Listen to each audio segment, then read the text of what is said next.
Hey, what is up, guys? Pete here, back with another episode of the Metal Song Podcast, joined by my good buddy, you. And this week, our episode is going to be centered around live music production, performances, and everything in between. Yeah. And we've titled it Press Play and Pretend. Because I like to pretend. You like to pretend, do you? I like to pretend I'm them on stage. That's, yeah, I mean, let's face it.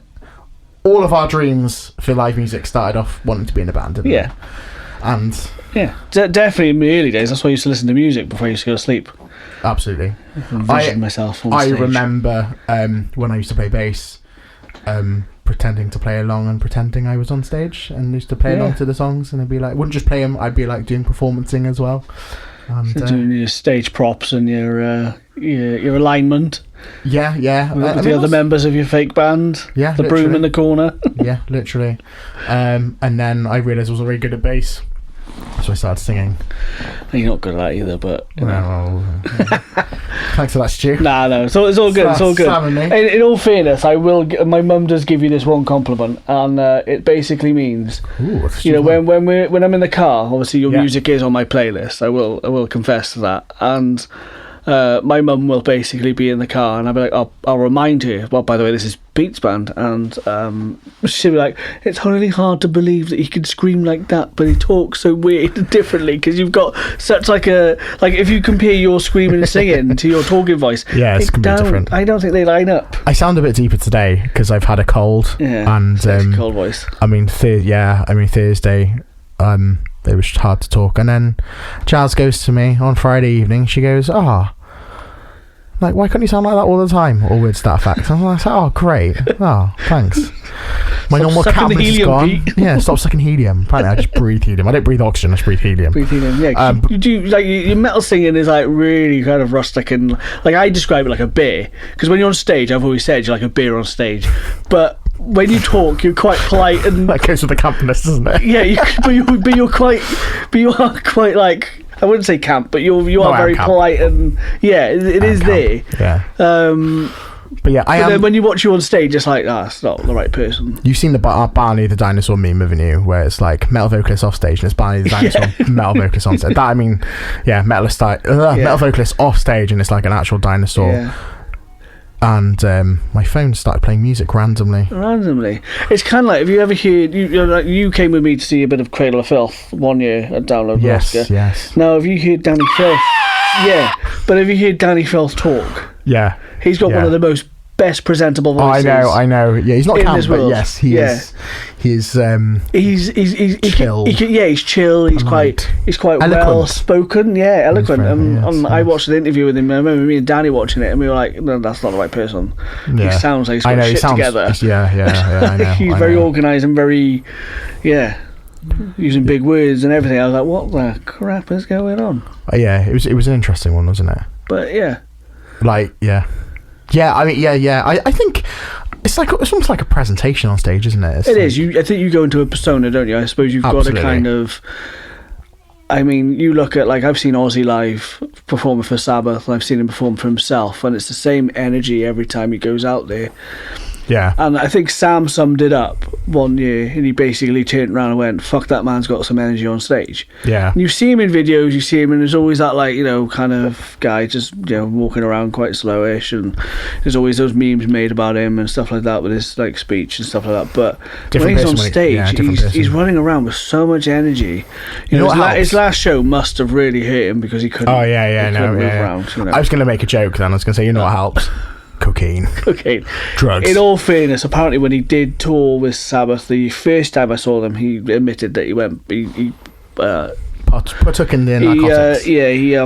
He couldn't keep up he broke his rehabilitation, but I mean, he come back as strong as he could, but I think addiction's hard, isn't it? Yeah, I mean, it's when it's prominently there and you see the amount that he did, it's quite insane.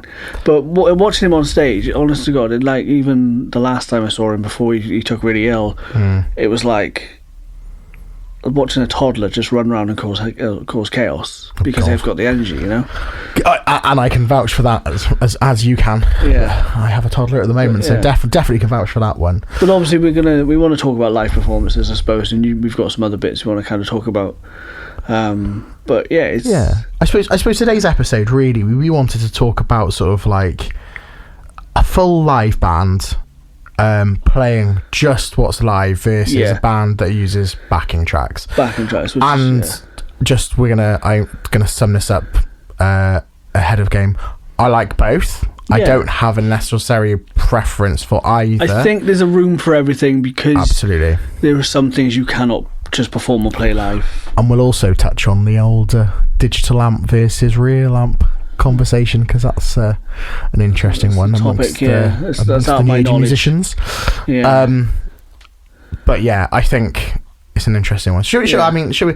When I say backing track band, then who's the first band that pops into your head? It's difficult for me, because when you say it, I really can't. I've seen loads, and I know I've seen loads, and I know I'm witnessing. But you don't notice. I can't pinpoint exactly what bands I would probably say, because I mean, of all the bands I've seen throughout the years, I've definitely seen them play, backing tracks, and I think when they haven't got a certain member there, they also, if they haven't got someone to they add on. They add that on, stuff like that. It's really interesting. I think pretty much all of my favourite bands use backing tracks. Yeah. Bring Me the Horizon, obviously. Oh yeah, if you say Bring Me the Horizon, that's probably one I've definitely seen. If they play. Although Jordan Fish did have instruments on stage, didn't he? Yeah. So he played some of it live, but obviously some of that now is just on a playback. It's kind of like the argument with the Prodigy as well, because a lot of I can't say band vaguely, because Prodigy is one of those. It's a bit different for comparisons. If you got a lot of other members in different groups that were playing the same thing as Prodigy were one of the first ones to be like, no, we're going to play this live. Yes, yeah. We're not going to hit the play button. We're going to construct it on stage as raw as it can be. Yeah. I think that's why they've kind of stood out. It's difficult with the drum and bass stuff, isn't it? Because the first time we saw Pendulum at Download, or I saw Pendulum at Download a few years ago, I wasn't impressed. And I think Pendulum have never been. There's songs that I like of theirs, but they were better this year though. It felt more real. I don't know. I don't know what that was. Maybe they were pretending. Maybe they weren't. I don't know. The issue I have with them is the hype that they had, and everyone loved them, and I was like, no, I'm not going to follow that crowd. Yeah, I never got into it. I mean, they got a song Blood Sugar, which isn't that bad. Lol, diabetes. I quite like a few of those, but yeah, I'm not. The problem for me is with the only electronic stuff, it just sounds the same recorded as it does live. Recorded. And this is another argument you can have with if you go onto any conversation about YouTube, any conversation on YouTube about festival performances, and I'm going to restart that sentence because that was just horrendous. I'm so sorry for listeners. If you go onto YouTube videos at the moment, there's lots of live sets from Hellfest, from all these European festivals, well-known metal festival / metal and rock festival in the UK. Sort your act out. We'd love to see some live sets. We'd love to download those. But Hellfest, they put them up, and you'll see the comments, and it's like, some bands will be like, oh, they sound too much like this, they just sound exactly like they do on the record, and people will mean it as a negative, people also mean it as a positive, and then other people will sound you always get people on the other foot as well. Exactly, that's exactly I'd rather it sound more like on the album. So I mean, there's I don't think there's a right or wrong answer with this conversation. No, I think you're just going to get people arguing about it anyway. I mean, so bit of context, we don't play to backing tracks in my band. Our tempos are a bit variable, because the other thing to mention with this, I'll come back to that now, but we do use intros now. I was going to say we were talking about that briefly, but as you've been playing with a couple of examples, you showed me so some possible intros. I don't know if you've used them. We used the one you're thinking about. Did it go down well? It went down very well. And do you know what? The whole crowd started laughing. Do you know what? That's probably one of my favourite things you've done. For the band. I like a lot of things you've done for the band, but that's one of the things I'm like, that stands out. And that's something that's that's going to gain traction. I think it goes down well, and it's our most listened to song now of all time. I've also got another person you could try and use for something like that as well. Right. He's a very well British TV presenter with nature, but that's a good shout actually. Yeah. Do you see what I mean? You could kind of have him kind of talk about the band as a specimen or something. I don't know. Go into a song, I suppose. Yeah, that's a good shout. Thought of that. Yeah. Not long after you showed me that one, I was like, oh, such a great idea. And I forgot all about it until you brought it back up. Yeah, but but that's different. I like intros like that though. I think they work, and I think. You can only do so much performing live. Like, I mean, you go back to like the 80s and the 90s where there was not, it was all just playing, as you are, and more members on stage. Yeah, and I mean, but today's society with music, I said it's evolving. So, I mean, I do love a cheeky intro. I love one of my favourite intros to a song is Guns N' Roses' Civil War. Yeah, and I even when me and Alice got food while that was coming on, and I was saying it before they obviously said it on the speaker, and Alice was like, how do you know this? And it was one of my favourite intros. What we have here is failure to communicate, and I just love it. And it's from a movie that's been used by other bands in different clips and scenes. I think Metallica used a scene for their intro or exit. They used to have a guy running through the grave, and it was like part of their like closing years ago. Do you know what my favourite intro is? What's that? That's a great crowd hyper though, isn't it? Like to get the crowd like just amped in. I think that works perfect way to start a set, especially for a day to remember. That is the perfect way to start a set. I mean, I wouldn't like to not start a set with that. No, exactly. I mean, how would you not? Yeah. They're such an anthem band though, aren't they? What I was going to say is, the comment side. It's really interesting how that works, because people always want what they don't have, I think. Yeah. And this is probably part of the issue. However, there are bands that can't function without those backing tracks. Yeah. So I mean, if they set a vision in their head of what it sounds like, sometimes they want that vision played out for everyone. So 100%. Their art is put out there fully. I mean, imagine if Civil War by Guns N' Roses wasn't played with that intro. I'd be soccing like a bitch. Yeah. And this is the thing as well. I mean, there's lots of different ways bands do it these days, and I mean, Architects used to use more backing tracks than they do now. They've actually paid an extra member to come on stage to play some of those parts, which is really cool. But they can afford to do it. So this is this sort of thing. Yeah, I suppose with the evolution of sort of music, and I think if you go back, so we'll say 20 years, 25 years, doing the electronic side of production was much more difficult because they had the studio time and they were focused on the instruments, not necessarily like a whole song in that aspect. I think Linkin Park were probably one of the original bands to change that, and the new metal actually is the end with the DJs and stuff. People thought, I can work on that at home, and then when laptops became bigger and could run all this stuff, like us being able to do podcasts, in our front room, my front room, like 20 years ago, you wouldn't be able to do this. No. And it's insane, like you just said about Linkin Park, and obviously I know we're going to talk about them next week.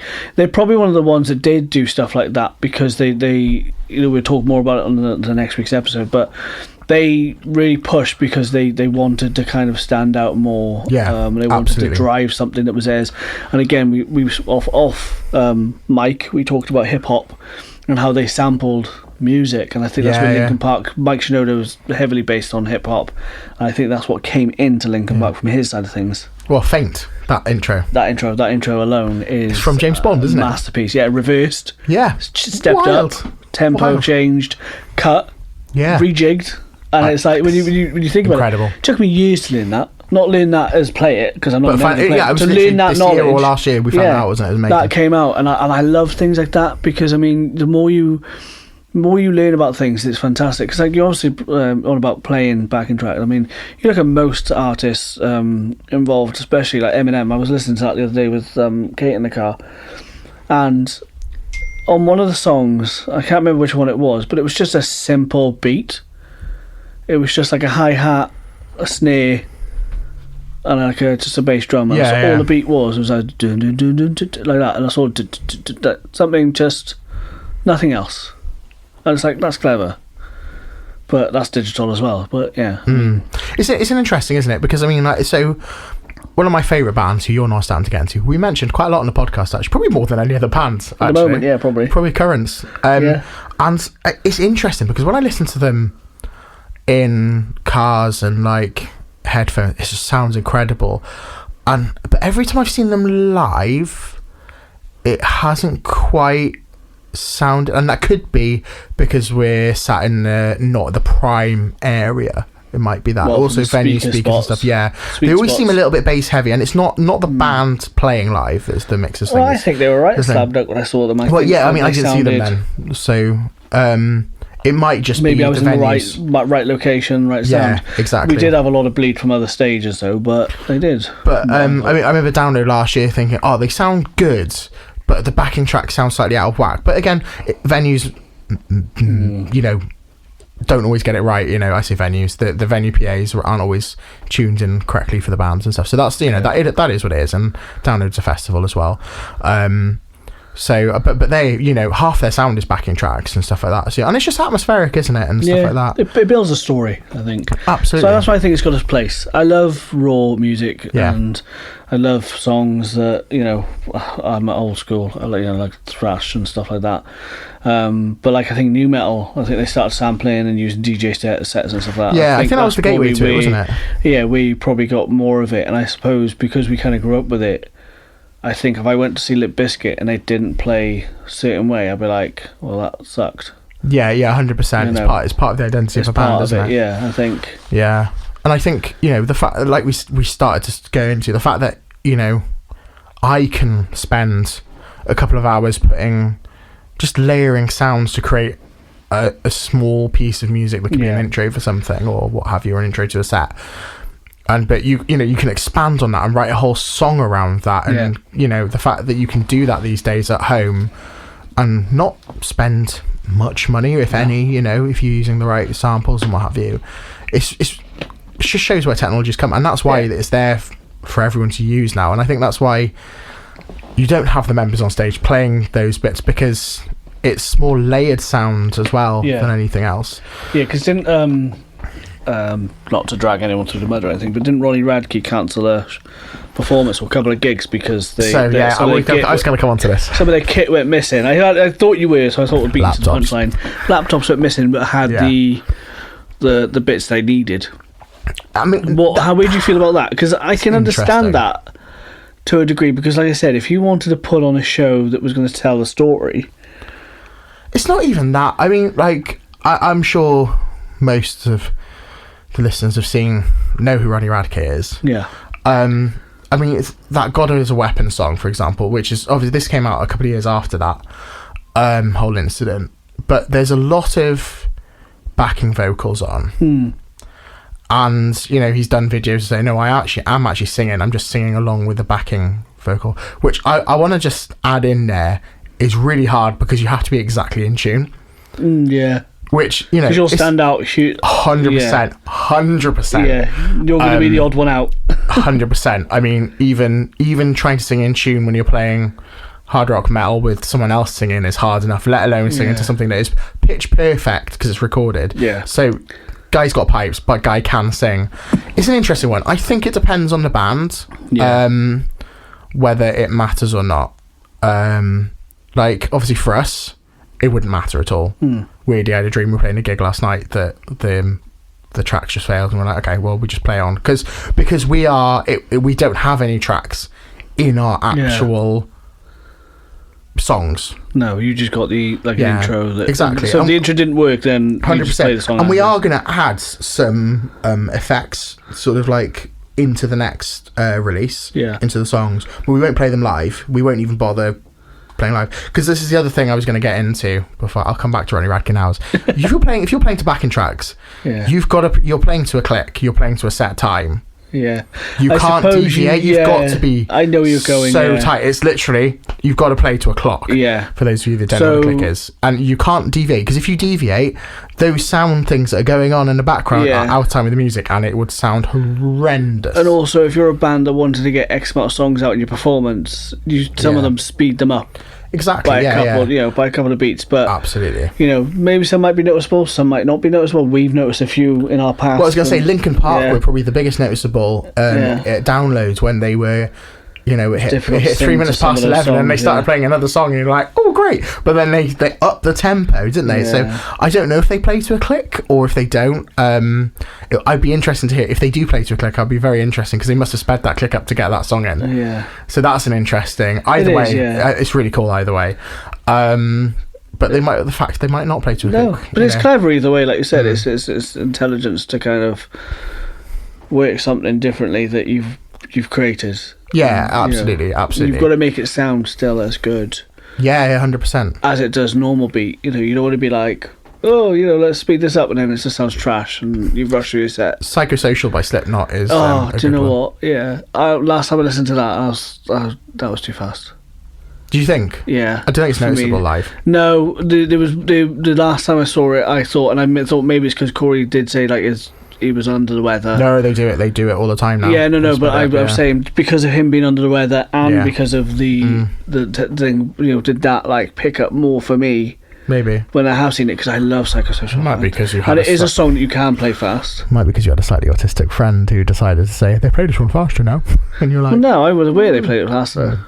Oh, you were? Okay. Yeah, I've seen them a few times. So yeah, and that is one of my. That's the song that grew on me because I didn't like it at first when I first released it. It didn't sit well with me. But why did the rain not kill you all? No, it didn't. But you could also throw yourself against the wall. But you could also kind of think of like I don't know, the vibe just didn't. It didn't click with me. And then after many years as an adult, I'm like, fuck, I love the drums in that song. That is probably one of my favourite drum songs. Arguably their best song. No, I've got a load of other songs I like of theirs, but for drums, that's probably one of my favourites. Yeah, fair. Yeah. I mean, yeah, Slipknot don't play to a backing track. They don't. No. I know they don't because they don't even play to a click track anymore with Eloy in the band now, which I think is really interesting. Yeah. Because most bands play to a click track. Metallica play to a click track and everything like that, just to keep everyone in time and what have you. Can you imagine Aerosmith's click track's probably slow as fuck. Last time I saw them, I could have seen them a second time, but we left early for reasons out of my control. But the one time I did see them, they were great. I loved seeing them live. It was a bucket list band. Obviously, with the controversies, a bit different, but you were waiting for one of them to go on oxygen. Do you know what I mean? They were all walking around the stage, and you were like, "Oh my god, one of them is going to go for the oxygen tank any minute now," because they were so like you see their age. Yeah. And I can just imagine their clicks are quite slow. It's interesting, though, isn't it? I mean that's the evolution. I mean, but the older bands don't use those tracks. No, they use them as intros and what have you, but that's about it. Yeah, maybe with videos and special effects. But nothing more than that. It's not like when they're playing, and that's why they have more members as well. Yeah, but it's just, I mean, bringing it back round to like sort of tracks. I know some people hate it and some people love it. It depends on the band. Depends on the band, but it also depends on the song, I think, as well, because yes, true. The song could translate well on the album, record, whatever. But then when they play it live, they could just lose it. Like you said, if they're doing that, they've got to stay to that rhythm. They've got to stay to that. You've got to be good enough pitch. To do it. Yeah, absolutely. You've got to stay in key. Yeah. So much to factor in. I would say that I enjoy bands that play to backing tracks, and I kind of prefer it when they don't have the vocals on the backing track. Yeah. So, but having said that, Plotting You was my favourite performance at Download, and he has loads of backing vocals on it. So again, it depends on the band, doesn't it? It's not a one size fits all. Yeah. So I mean, I'm not a big lover of having your main vocal on the backing track, which Ronnie does do for certain songs at certain parts. I didn't know that. Well, the God is a Weapon thing. That's why he did that whole video and stuff. He's just singing along with it. Not a big lover of that, but at the same time, if you've got lots of harmonies and the other guys in your band can't do it, which is always the other thing as well. You might have band members, you might have one of the best guitar players in the world, you might have the best drummer in the world, but someone might not be able to hit that key or that pitch, and that level of speed of singing. You look at Phil Collins, probably one of the greatest drummers. And he sings while he drums. Not many people can do that. No, I know. And there's Skillet, who also have the drummer that sings as well. Yeah. But I mean, you think about when you play an instrument, you've also got to think about that instrument. you've also got to think about your time with the rest of the band. You've also got to make sure you're all playing your part, but at the same time, you've also got to go to the mic and sing something or be in tune. Yeah. So it's like having 2 jobs on stage. Absolutely, yeah. And some people can do it, some people can't. I can't multitask at all. When I used to play bass, I couldn't bass and sing. I've seen that, Pete. Yeah. I think you did 4 different tasks at download before you put your tent down. Oh, whoa. That wasn't my fault. That was not. I went to the toilet. I'm pretty sure you had a shower. I'm pretty sure you went. You got some food, and then you came with me to get the van. Yes.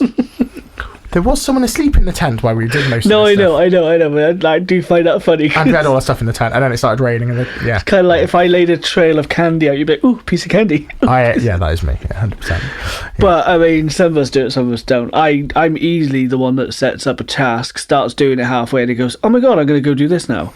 I mean, and look at our conversation right now. Yeah. We're talking about things, I'm like, we're talking about running around, go back, I'll go. Yeah, and you're like, I'm going to come back to that. I think you've said I'm going to come back to that a few times. I have, yes. Have you come back to any of them? Yeah, I did come back to Ronnie Radke. What about the other one? You can't remember, can you? I can't remember what it was now. No, I can't remember, but I know there was something. But anyway, I might come back to it. You might start something. You might stay. So to summarise this conversation, I think it kind of it depends on the band, and it has to be done well. I'm going to shout out my boys in Scotland, the Colony, who have. I haven't checked them out yet, but you have told me to class. Check them out. They're supporting Skindred at the end of the year. Nice. In the Broadlands, I think it's called, in Glasgow, so go and check that out. The nicest guys you'll ever meet, honestly, the nicest guys you'll ever meet. But so when you say you'll ever meet, yeah. When you said that then twice, you said it. I thought you said love me. That's nicest guys love me. Oh, that's literally what I just heard. Say it again. The nicest guys. Guy you'll ever meet. What? Nicest guys you'll ever meet. I'm going to sidetrack. You know, at the end of At What Cost, the song by Stacey, you know, it goes, die, die, die. It doesn't. No. This is an inside hack for you now. You know, before the like breakdown. Yeah. There's a breakdown the state. Oh, the state. Tim did something to the vocal and he said, oh, that sounds like die. And then we're like, check that on the end. Oh, nice. Fun fact. Yeah, weird. Really weird. Because it does sound it says die. As Bob Ross would say, happy little accident. Oh, yes. You know, I do love things like that. Yeah, it's interesting when that happens. You know, you're on about playing backing tracks. So something that did just come to my head when you just said that. Now, I love studio fun facts. Shout out Tim Hamill at Sonic One Studio. But if you ever listen to Rocket Queen by Guns N' Roses, I probably won't, but yeah, carry on. If you listen to it and you get to a certain point, you can actually hear Axl Rose having sex with one of the band members' girlfriends at the time. For maybe petty revenge or whatever, and they recorded it and it's actually on the song. Can you imagine that played like through the backing track? Is that band member still in the band? I don't know. He's had so many people come and go, and like he was probably. I suppose if it's not Axl or Duff, then the answer's no. It's not. It's not one of those two. It's not one of those two. Them, I can look it up, but yeah, that's a fun fact. You can hear that on the track. There's one very famous song where someone sits on a piano. It's one of the Beatles songs, isn't it? Vaguely, I'm not sure. But yeah, Happy Little Accidents. Like Paranoid. Paranoid was written as a Black Sabbath Paranoid. It was written within like 6 minutes or so because the studio said you have to quickly get a song in. Yeah, because they didn't have enough songs for the album, and they just slammed that together. Yeah. Happy Little Accidents, one of the best songs in the world. Yeah, definitely. Sometimes things work like that really well, don't they? That's it. Sometimes it's just going to have to happen like that. But yes. Yeah. But speaking of like live performances, Cardiff has had a mega couple of weeks with live performances. Oh my god! Well, I'm going to start off with the probably one of the smaller gigs that people might have gone to, which should have been Thorns with support from State of Deceit and What I Say. I want to shout out those bands, Thorns, who are young lads in their early 20s, all the way from America. That's cool. Played a very sick thrash set, and also Martyr Saint from Bristol. They were really fucking good as well. Cool to be a part of that though as well. Like you think of these bands that travel all that way just to hit our little island. Yeah, one band travels a long way. Yeah, but that's what I mean. But I'm on about like globally. There's other bands that have done that. Like I've seen Killswitch, and they take on bands that are like no level, same as Bowling for Soup. And you're like, listen to these bands, you find out they're great bands, and they've just travelled that way, to play like 3 shows in the UK hoping to grab some attention. And I do love that. I think that's a lot of effort to go into, considering they've probably not got huge production to take on buses and stuff like that. Oh no, they didn't. This is what I mean. So like, this is probably on their own. Every venue and everything. Yeah, probably on their own backing, stuff like that. So that's incredible. That's amazing. But what a weekend we've had. And the weekend before as well, you know. Well, Bowling for Soup played, didn't they, in Cardiff Castle at the same time? We had Alter Bridge play the little festival thing the weekend before. Yeah. Pitbull Saturday night as well. Yeah, that was. I didn't even realise he was still a thing. No, I mean we were walking around Cardiff, right? Well, I say walking around. We arrived in Cardiff, right? Why is everyone in a white shirt, tie, and a bald hat? Like, what is going on? Because we knew that Bowling for Soup were playing, but we didn't really know what else was happening. And then we got to Club Evil Bach, and then someone shouted to the window, "Are you guys fans of Pitbull?" And we were like, "Who?" I looked up and went, "No. My dog's a lurcher." In my she is. But yeah, I went, no. There I am there in my like satanic t-shirts and my camo jeans. Were you wearing your white one? My white one? For the music video? No, I wasn't wearing this. I was wearing these jeans actually. I still think that's a good setup. You had no legs. No legs, I know. Just a floating torso. A nugget. A nugget. Yeah, but then obviously we had Teddy Swims as well. Don't know if you know him, but he's quite like country southern sounding pop. But it's great. He's snowballing. He's getting so much attention. Cure. I do love some of the Cure songs. We also had Katy Perry, which I mean, what was she in Cardiff? I don't know, but Katy Perry was playing, right? And I don't know if that was Cardiff, but there was someone had Lewis Capaldi's. Oh, Lewis Capaldi played Cardiff. Yeah, Lewis Capaldi did play Cardiff, right? But someone put on Katy Perry's crowd. Maybe it was last year or another year, and Katy Perry's crowd as the difference, and Lewis Capaldi had way more, I think. Well, he would do because he's a British artist. I'm not surprised. I mean, he's very, very popular, Lewis Capaldi. Yeah, I don't think she was there this year, but like maybe she's played at some point. Oh, it's apparently the day after Katy played at the same time at Cardiff Castle, Lewis Capaldi. I don't know. Oh, there we are. So well, it would be a smaller crowd then because he played Blackweir, didn't he? Blackweir's a good setup. Yeah, I do like the Blackweir. So, and then on top of that, though, you've also had Metallica, who had massive. The biggest ever show in Wales. I'm just gonna come in with the main gigs that have been played. So The Cure, Teddy Swims, Metallica with Gajira and Knock Loose, Lewis Capaldi, Bowling for Soup and Frank Turner, Thorns and State of Deceit and Martyr Saint, Pitbull and Little John. Click to what you've done then. Billy Ocean with Marty Pello. Bastille, I've heard of them. David Gray, one of Oscar's favourite bands when he was growing up, Bastille. And it says, still to come later this month, artists including Richard Ashcroft, Self-Esteem, The Wombats. Oh, The Wombats. David Byrne, Biffy Clyro, and The Streets. Didn't realise The Streets were still going. Well, they tend to go down each road, mate, either side. What a couple of weeks for Cardiff. I mean, Cardiff's become the live music place. And to be honest with you, I hope it continues because, we've always said bands come along, they play a UK tour, and it's like, oh, we're playing the UK, and it's like, oh, we're playing Dublin, and we're playing Glasgow, and we're playing Wembley. And it's like, and it's like, we're not playing anywhere else. The one thing I will say with that, though, is it is difficult in the sense of, we've got the Motor Point, haven't we? Or, the Utility, as it's called now. I hate the name. It's sponsorship, isn't it? It's a Live Nation. It's a Live Nation music venue. And it's got a 7,500 capacity, I think, when it's sold out in its biggest format. Yeah. That's if they haven't got the seats out as well.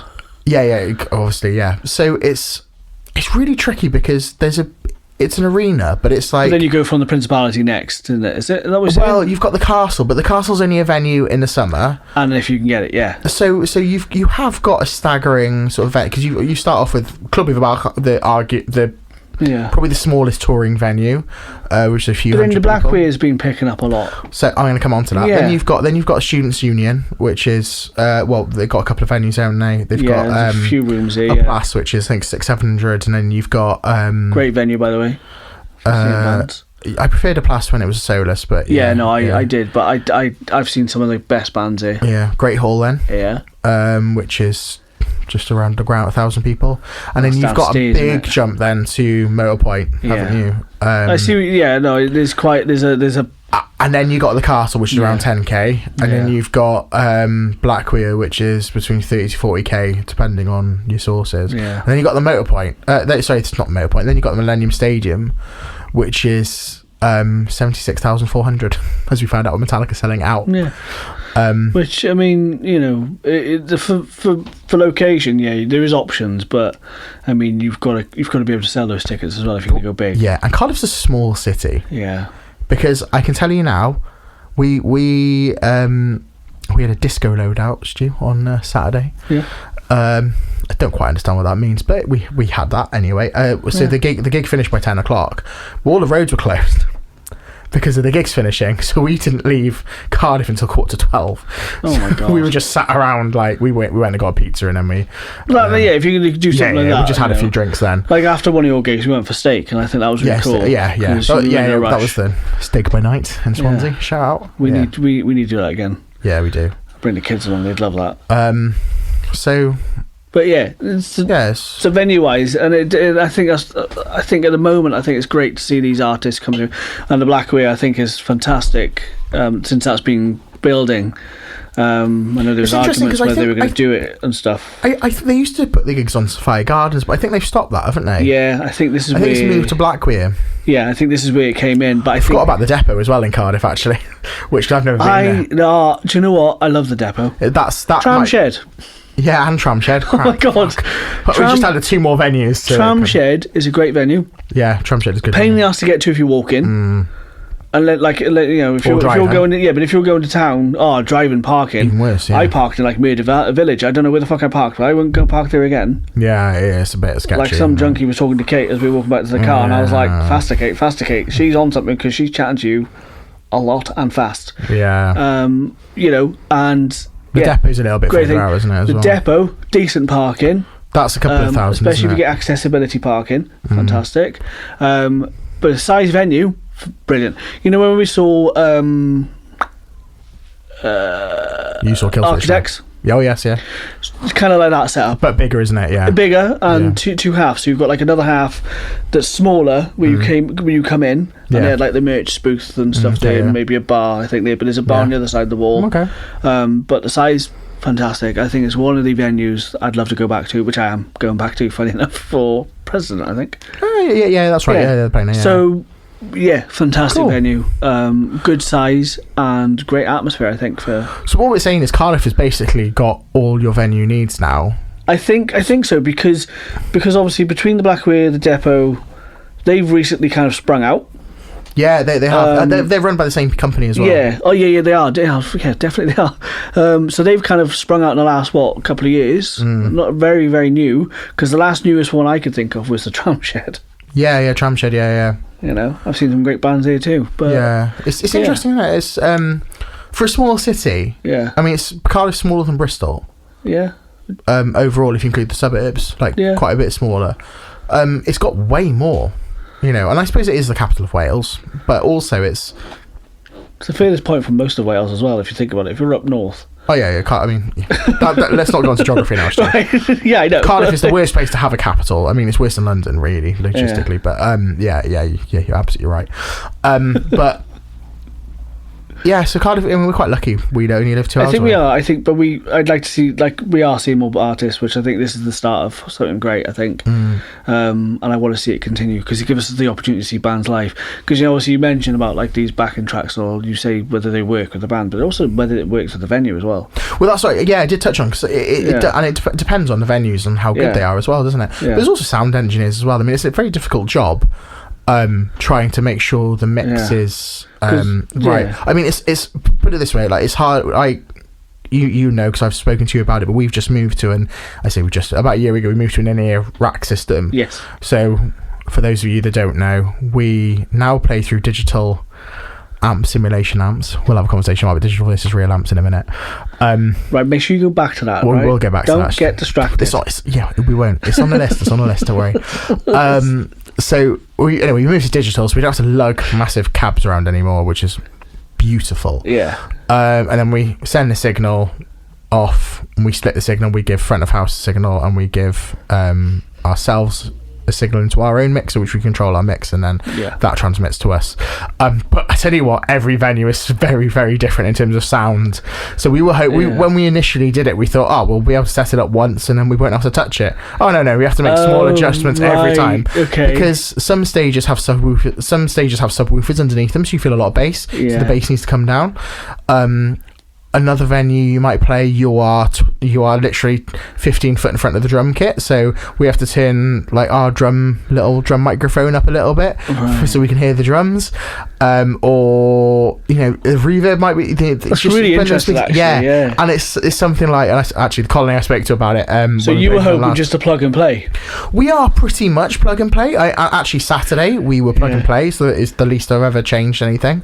But also heat changes everything. Yeah. So heat has a massive impact on sound. Yeah, exactly. So it's really interesting, even from having like that was me. That was you. I thought. Yeah. Even from having like in-ear like monitors, it affects the sound massively. So have you had any bad do you get interference on any of that then? Does anything come through, or is it just like you're on the airwave somewhat, or you're like so. Yeah.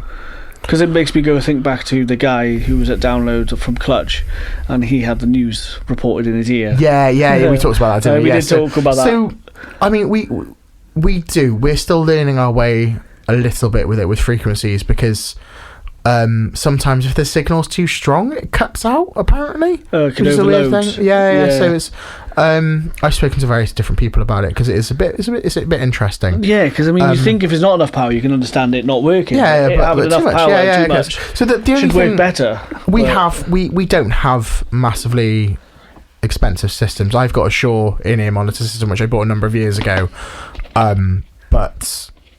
Sponsored. Well, I wish. Yeah. But other than that, we use a Deborah system, or two Deborah systems for the other boys. Deborah, hardly know it. Well, it's just it's a cheap Chinese make, and they're better than some other reputable brands that we did try before, actually. And half the price, or quarter of the price for some of them.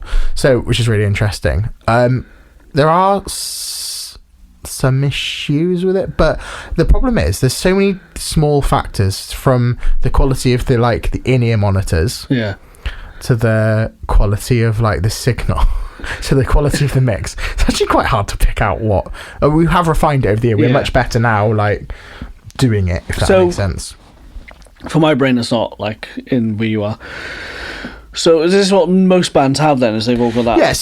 So when if I'm seeing Metallica live and he's got so when you see a band with his band's logo on it or something. Yeah, exactly. Yeah. So so the mine I've got the SOD logo on.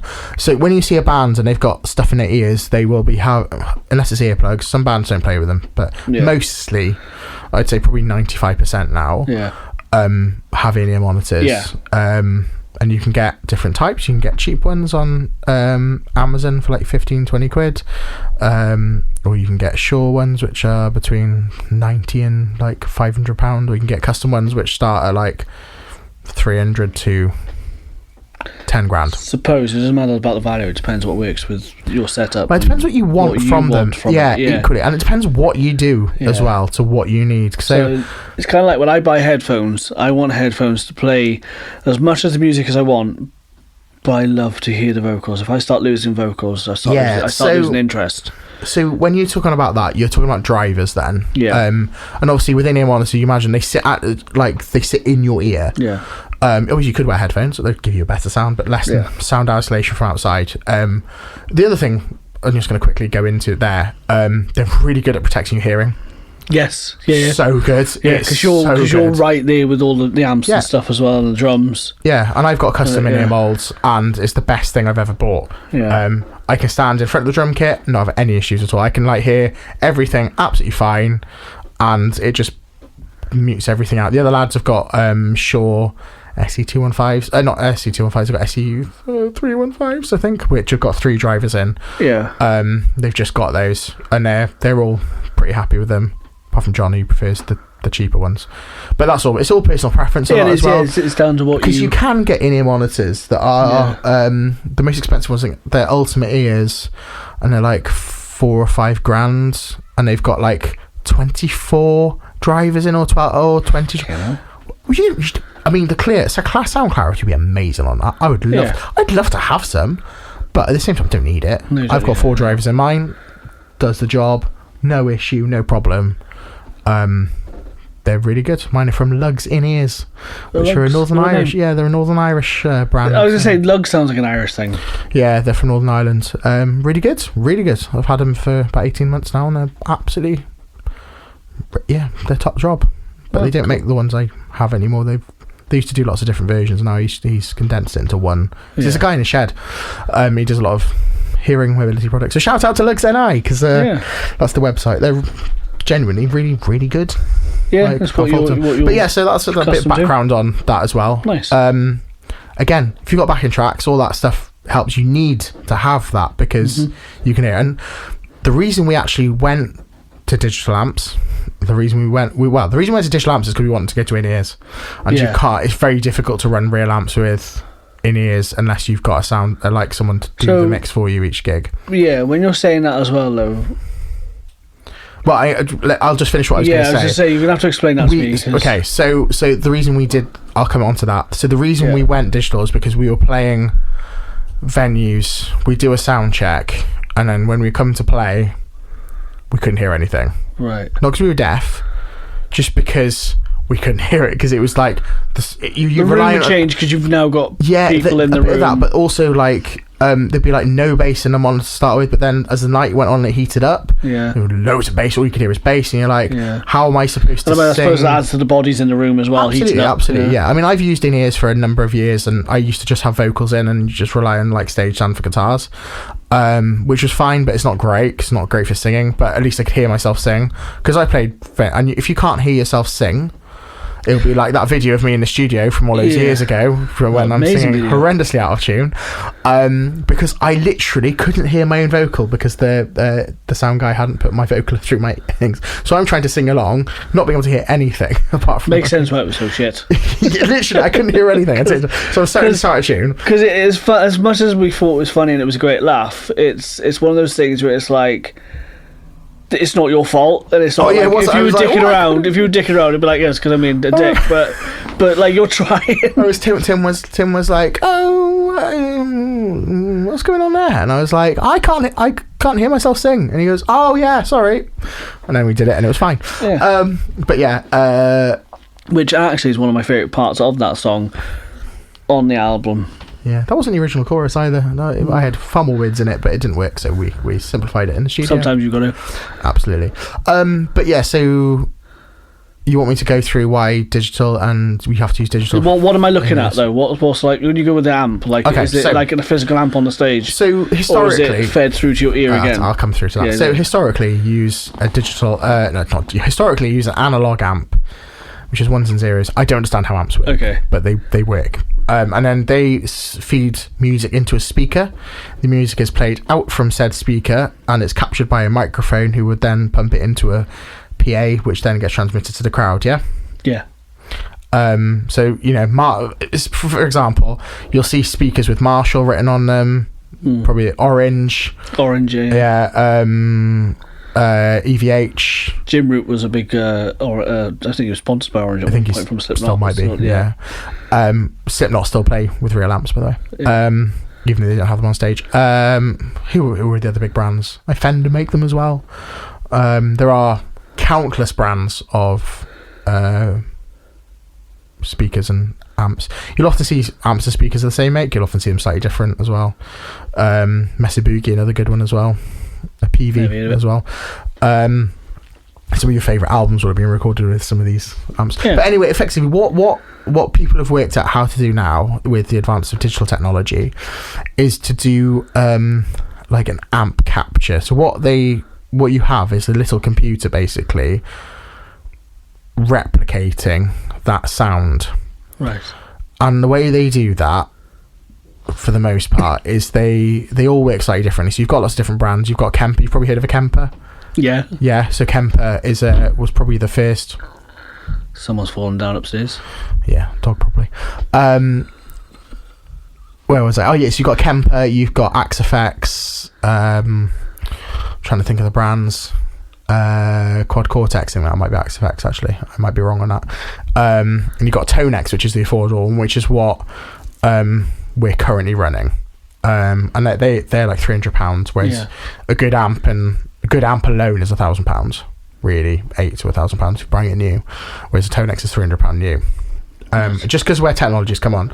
So what they do is they play sounds through the amp and speaker that you want to capture, and it creates a profile, like a sound profile of that amp. Yeah. Then when you play your guitar through it, you plug your guitar into it, you select the one you want, and it plays an imitation of the amp.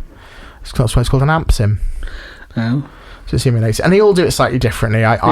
People will be like, "Oh, you've not said that correctly," or whatever. But it's just a rough guide. I mean, it's not 100% accurate. So like the expensive Quad Cortex, for example, you don't need additional things. You can just do it straight from the Quad Cortex into the speakers to do it. Tonex, you have to buy something else to do it because it's a cheaper unit. It is what it is. Kempers can do it directly as well, I think. But the cool thing with the Tonex one, which is the ones we're using at the moment anyway, is that there's a free sound library, so anyone can upload their sounds to tonexnet.net, wherever it is, and anyone can have it. Oh. So there are thousands of amp sims. So the other beneficial of this is if you've got an amp on stage, you can only use that with our settings, can't you? Yeah. And you need pedal boards in front of it as well. Yeah. Well, with a lot of these sim softwares, Quad Cortex particularly, you can have pedals built into your signal chain as well. Oh, right. So rather than having like a massive pedal board, you can have one bit. I was going to say, because I've seen some guitars that have just had a whole floor of pedals, and some people still do, and we still do actually. Yeah. So like the Quad Cortex, you can program a different like signal chain for each song you've got in your set if you want. So if you want delay and reverb on one song, you can have it. You can also set it, so we're coming back onto backing tracks now, so it changes by MIDI. Yeah, and what that means is that you can sync it to your backing track, so it changes your guitar tone at the right time. So say, for example, with our song Hate Within, for example, where it starts clean, if we had that with backing track and stuff, you could also sync lights and smoke machines to it as well. Oh, cool. Yeah, which is debatable whether we'll do that down the line. You've got a bit of a bad history with smoke machines, so... No, I've got a great history of smoke machines. You've almost covered your whole house with smoke machines. Yeah. We might post a video of that. There's a video evidence of it. That was my new one. I wish I filmed it from my point of view, because the room was just... I'm surprised the neighbours didn't call fire brigade. Someone stopped and asked me if you needed the fire brigade. It was quite funny. That's the same room we're in right now, Stu. Yeah. As you can see, it's absolutely fine. It. But anyway, what I was going to say is you can change your signals like with MIDI as well, so it does things. That's clever though, because that's nuts. That's if you're a small band like yourself. Yeah. It takes the no pedal changes. Yeah, it takes a setup away. You just play your song, and I mean, things. We don't do that. We use the Tonex, and we have an amp sim, basically just replicating the amp and speaker, and then we run that direct to front of house. Then. Yeah. So going back to the amps. So yeah, you have a microphone. Microphone placement matters as well, because if you put your microphone on one side, it sounds different to 6 inches over. That's why studio time takes so long. But yeah, whereas we give them a set sound basically, which sounds pretty much the same every week. Yeah. So yeah, we then, I was explaining what we do differently now. So we then give them front of house sound. Front of house controls sound that you hear out front. There's nothing to do with us. Then we feed it back, and then each of the boys have got their own mix. We've all got our own mix that we listen to. So mine's heavier on my vocal. I have almost... So they pick up what they want to hear, so they choose what they want to hear, so they can play the song as best they can. Yeah. So Dean will have a fair bit of bass in his, because drums and bass obviously work quite tightly together. I have pretty much no bass. I've just got a little bit, so when the guitars drop out I can hear bass, but when the guitars are playing I don't really have much bass, because I find it throws me off a bit. And I have a bit more. I have the guitar's relatively balanced, and then I have my vocals, and then I have a little bit of David's vocals and John's vocals, just so I can hear what's going on. But yeah, but we've all got our own mixes, and we control it with an iPad. Yeah, and it's all quite straightforward. Sounds complicated. It sounds really complicated. Effectively, all we've done is, instead of giving front of house a signal and we're like, oh, can you give us more of this in this monitor, can you give us more of that in the monitor, we just effectively split the signal and control it ourselves. So instead of them going to sound guy, they're like, Pete, can you give me a bit more of this or a bit less of that? Which was a bit annoying when you're trying to set up for the room. I mean it's annoying for me now. It's now annoying for me to do it because I'm the one who has to do it. Whatever. Sounds like a you problem. Well, yeah, and the rest of the band, apart from David, don't really have a clue what they're doing with it as well, which is, sometimes it's best. Sometimes. Well, yes, I mean, everyone could control their own mixes, everyone could log on to control their own mixes, but you also would have to make sure you are controlling your own mix, because it's very easy to not. Sounds like you need Stu the roadie. Yes, it would be useful to have someone to just do that, actually. No, I'm just the doorman that takes people's money. No, it would actually be dead easy to do. It's really not hard at all. You say that, but then when I did the doors for that time, I did well at stopping people from going in for free. Yeah. But fuck, it was annoying. Yeah, and that was a bit of a you problem, not a me problem. So, but does what I explained to you with the in-ears and everything like that, does that make sense to you? Vaguely, yeah. I think I've got the gist of it. I understand where the setup is and why, but I can't. I need to physically look at it to picture it. But right, so you're talking to a microphone now. Yeah. Let me simplify as much as possible. That microphone runs into a cable. That cable then runs into a little box that runs into the computer. Yeah. Imagine if before it gets to this box, we split the signal and give it to someone with a speaker. Yeah.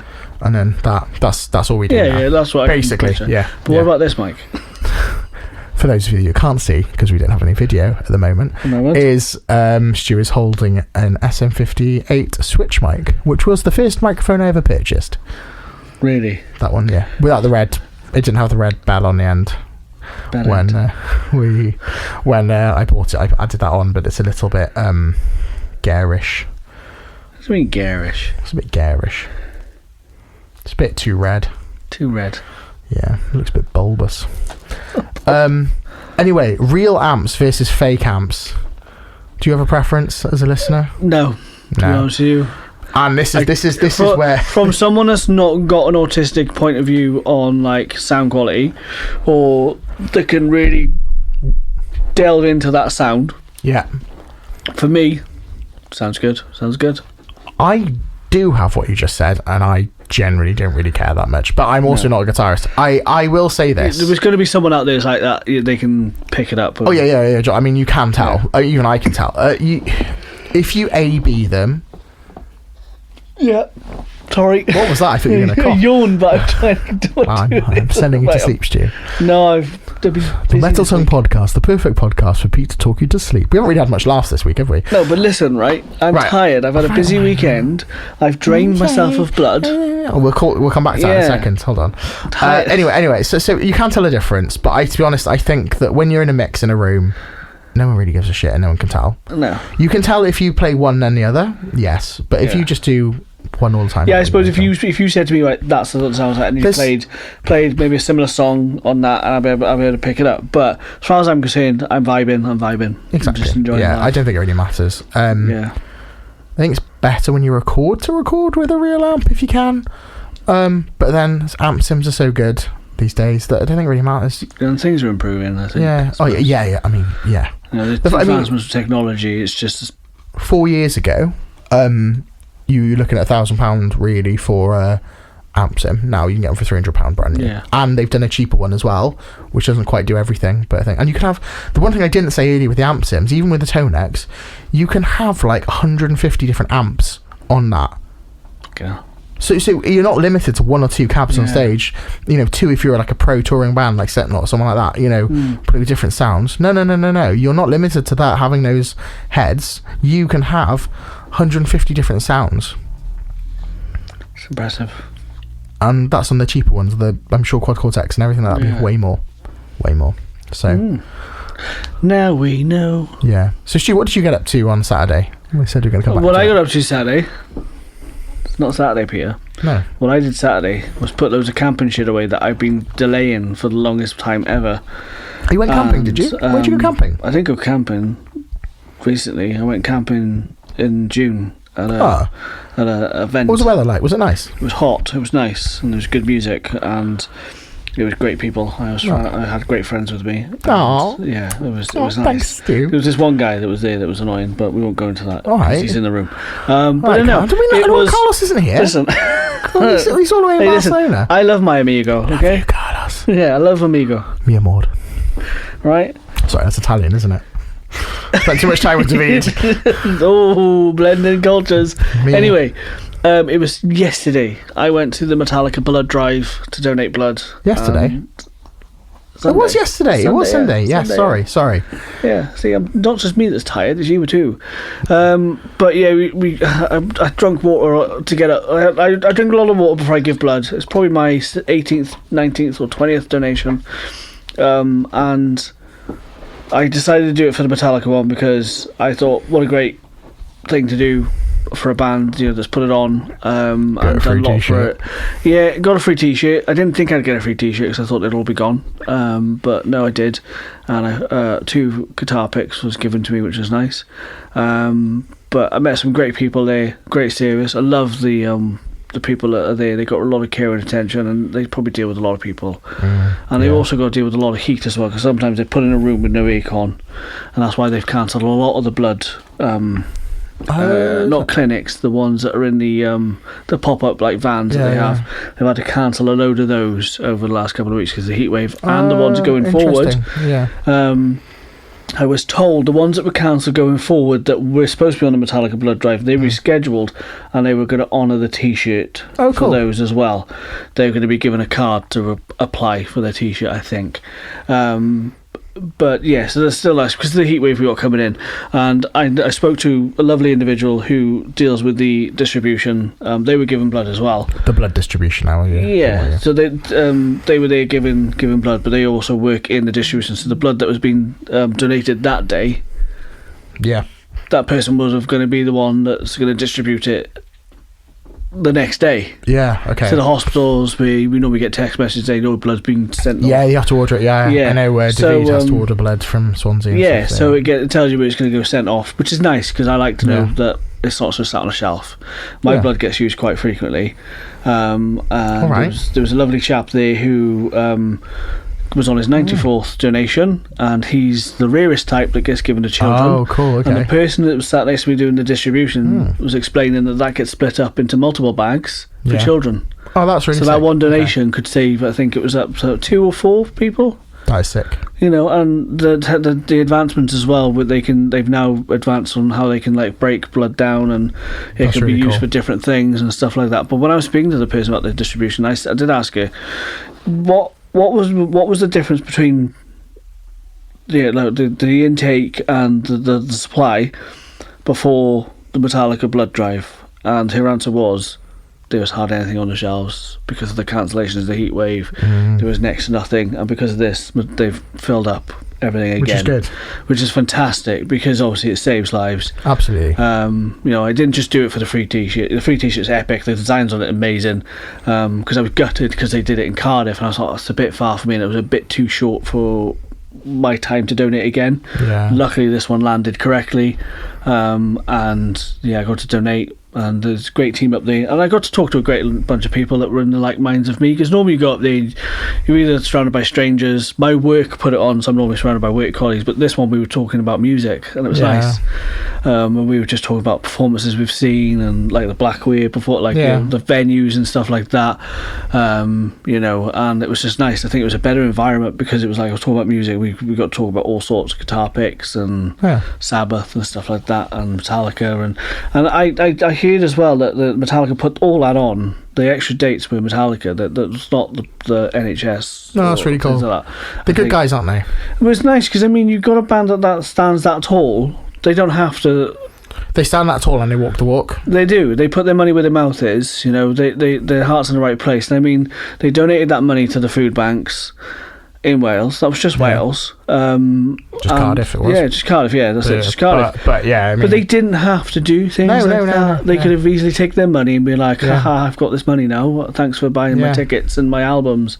But they actually giving back to the the fans, and putting that heart back into that foundation. We as a community, I think we're one of the best communities out there in music. There are trolls and idiots everywhere, but I think when you sit people down, like when I sat down, had my cup of tea and my biscuit, to get my blood sugars, and not my cup of tea, but not my cup of tea, and I was talking to these people. We were all from different backgrounds. There was a guy that just did his 94th blood donation, older chap. There was a guy giving blood for the first time in years, and because of Metallica, he wanted to do it again. The lovely young person that was doing the blood distribution, and I think they had someone there that was there just not as a therapist, but like as an advocate for talking to people. And he was explaining that's why he was there, because he wanted to give blood. Because they couldn't give him a t-shirt unless he gave blood, so he was trying to squeeze in a slot because he wanted a t-shirt, but he said, I'm just here just to kind of mingle. But we all had something to say, and we were all listened to. There was none of that like, music crap. We all had a voice. That was really cool. And it was just a really good vibe, really good setup. Sums up the metal community, really, doesn't it? And that's what I liked. It was just that whole we're talking about one of the guys got one of James Hetfield's guitar picks, which is 1.14, I think, is the measurement on it.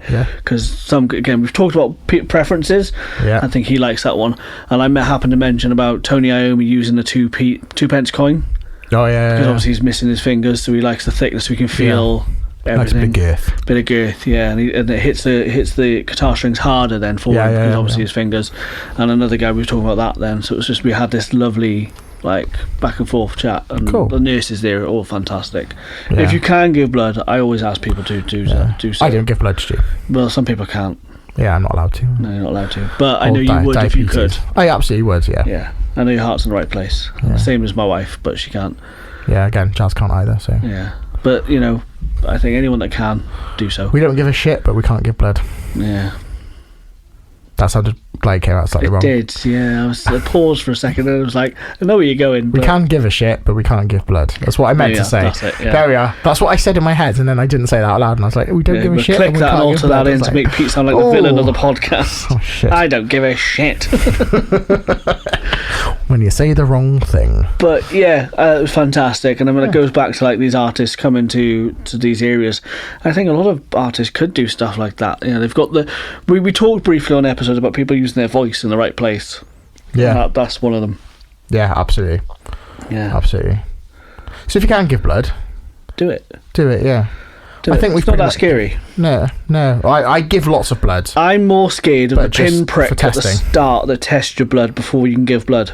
Oh which fingers they're not supposed to use your pointy and your pointy finger and your thumb. They use your middle finger. But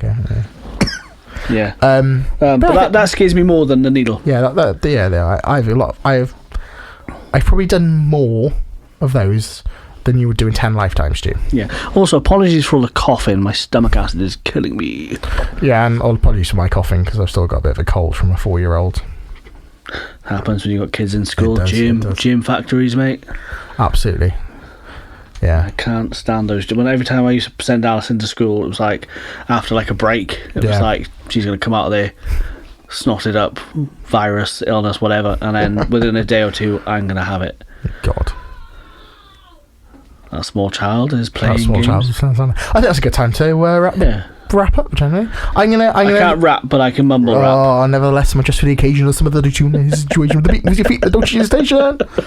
Well, I'm a disaster microphone master, put on the tape. The only thing you probably could do. It is, and it's Sum 41. So, shout out Sum 41. That's my version. That also sounds like some of the rap I listen to. I don't listen to rap. Some of the rap I've heard. I want you to recommend everyone a song for the week, Stu. Recommend a song for everyone for the week. So I've been back and forth between Linkin Park, and I would probably say I've been listening to Stained quite a bit as well at the moment. I've been getting back into that. So if I was going to suggest a song, I'm probably going to go with Stained, and I'm give two if you want. I can give two. I'm going to go with Outside, and the reason being is one, that the flow of the song is amazing, but that song was written on the fly. It was literally written before. I don't think when he performed it with Fred Durst live, the story is it wasn't finished. But Fred Durst liked it so much that he basically got him to do it on stage, and that's where the birth of the song is. But also, it's just a really good vibe of a song. It's just like we're all that outcast. When I was growing up, I was the outcasted kid. And I think it just kind of points to the. So Stu's song of the week is Outside by Stained. Fantastic. And I'm going to give you two. I'm going to give you another one, but let you give your next one, and I'll give my next one. I just need to confirm the name of it. My first one, right, is Play Dead by Ice Nine Kills, which I touched on last week. But the hook on that is class. I've not listened to that properly yet. No, I've been so busy. It's on my list. And the other one I'm going to give you, because it will be, this is the last podcast before I go and see this band live, is Angels Fall by Breaking Benjamin. Because when angels fall, broken wings can't give up. Now we sound like Creed. Can't give up. Wide open. I'm 6 feet from the edge of I'm gonna get carried away singing. I can't. I literally have just lost the song again. I will find it. Are you one step closer to the edge? No, it's Robot Boy by Linkin Park. Oh, okay, it's an interesting one. It's right. So I know we're going to talk about this next week. That's why at some point. It. That's a good segue. Right, yeah. We're going to talk about it next week. So hold that thought. So I'm going to hold that thought, because this is on an album that I'll go into. Yeah. So, but that's the song I'll pick. If you want to listen to what we think about Robot Boy by Linkin Park, you have to tune in to the Metal Tongue podcast next week. I've got an interesting thing about that album. Oh, okay. My personal preference. Song, because I don't actually know it, but it's just a catchy vibe. Okay. Not heavy. Okay. It's not a thing, but I can work with that. Yeah, it's probably the only one. If you've liked what you've heard today, please do go and follow us on all social media at the Metal Tongue Podcast. We will be doing some videos very soon for our YouTube We've got some followers. Challenges for Peter to do. Some challenges, just some social content, which should be a bit more fun. Expand away from just the old stills. Yeah, we're going to do more videos, less stills. Yeah. So, thank you for checking us out this week. We hope you have a beautiful hot week by the looks of things. Few days, and we'll see you next week on the Metal Tongue Podcast.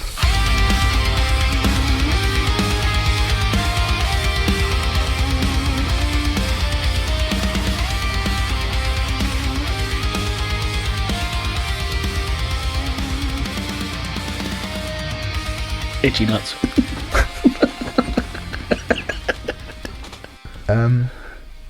Okay. Halfway through, I thought we were going to struggle to get to the end of that. I thought we were. And there was a point where I was like, we didn't really have much of a laugh at it, and that's like going to be quite a long one. It was quite a serious one. It was quite serious. Like, yeah. It was one where I was like, oh, okay, it's great information, great stuff. Bit nerdy. But I was just like, it's Pete's geek. Geek chic. Yeah, I've learned this all in the last 18 months as well. Yeah. Sometimes you get obsessed about things, you end up learning so much about it. Well, I think you've got a vent with it at some point as well, so that's probably your vent. You might be a bit better next week. It makes a massive difference though, to playing honestly, Innards is the best thing we've ever done. Yeah. You can hear everything. Have I seen that live from your band? Yes, you've seen us play Hava twice. And you using that? Mm-hmm. Because I did like the performance in Hava. I did like the sound. Yeah. But what you heard won't make a difference. It's how we play. Yeah, no, this is what I'm saying. So because no offense, I think there was one before that. You were shit. I think I don't think you rehearsed enough, and as a band, I think it was because Jasmine was there and she said you were all shit, and I was like, it was good, but it wasn't the best one I've seen. When was that? I think that was Fuel. I think we were on In-Ears for that one as well. Yeah. And I'm not slating the band. Fuel is Fuel is such a difficult setup because if you want to mosh, you've got no room. So it could factor a few things as well, but I didn't feel like you were together on that. No, because we played. If I was going to critique it, that's what I would. We played Havermosh West one, didn't we? And it was really good. And then I think we had one practice before August, which all of us there. Yeah. Which is just life with. Yeah, you've got children, you've got your own work lives. Exactly, you've got your own bits going on with your families and all. I understand that, and it's difficult. It's impressive that you're still going, to be honest with you, because with the ain't no stopping us now, boy. No, but you know what I mean. With like the things that throw at you in life, sometimes Oh yeah, things just take time. Like trying to book studio time. You've got to be patient as well. Man. Like, do you know, it's nearly 3 years since we released Up by Demons, Guided by Angels. Really? The album. 3 years in October. No. We're not getting another song out before then. That's too big of a gap. It is too big of a gap, yeah. You're almost like Guns N' Roses for 14 years. Oh, I was going to say we're like Tool, but yeah. In fairness, we have replaced our drummer twice in that time. Yeah, and this is we had a new drummer join. The thing as well. You had Ollie fill in. Well, we had Ollie fill in for live gigs. For quite a bit as well, And then we had shout out to Ollie from Collapse Void. Yeah, shout out to Ollie from Collapse Void. Love you, yeah. But yeah, I saw Ollie last night. But so yeah, in a sense, you had. Well, I don't even mean we had another drummer join us. Did I tell you about this? No, you did. He joined us for about 3 months. Yeah, you did. 4 months. Yes. And then was just kind of. Yeah, no. He gave us like an excuse that was fine, but like it was like, well, we can help you with that. That's not an issue. Yeah. I haven't got enough drumsticks. Oh, we can get you them. Oh no, not the ones I like. It was a little bit like that. It was more. I like ones made of China. Didn't think he was good enough. I was like, no, you are. But it is what it is. We've got a Dean now, and the future's bright. The future's orange. Oscar wants to learn the bass at the moment because there's a band, and he wants to be a failed guitarist. And listen, right? Don't go. Oh, there's a band he wants to play for that need a bassist. There's a band he's in talks with. And he's like, I wonder if I can learn the bass. And I'm like, you could. It's quite quick because it's. You're right. Tell him to play with a pick. It'd be better. Yeah, I do like a funky good bass line, mind. Well, I like fingering on the bass better. Stu loves to finger the bass. I wish I was a drummer if I was doing anything. Hit shit. I love drums. Fair. Someone has to. Yeah.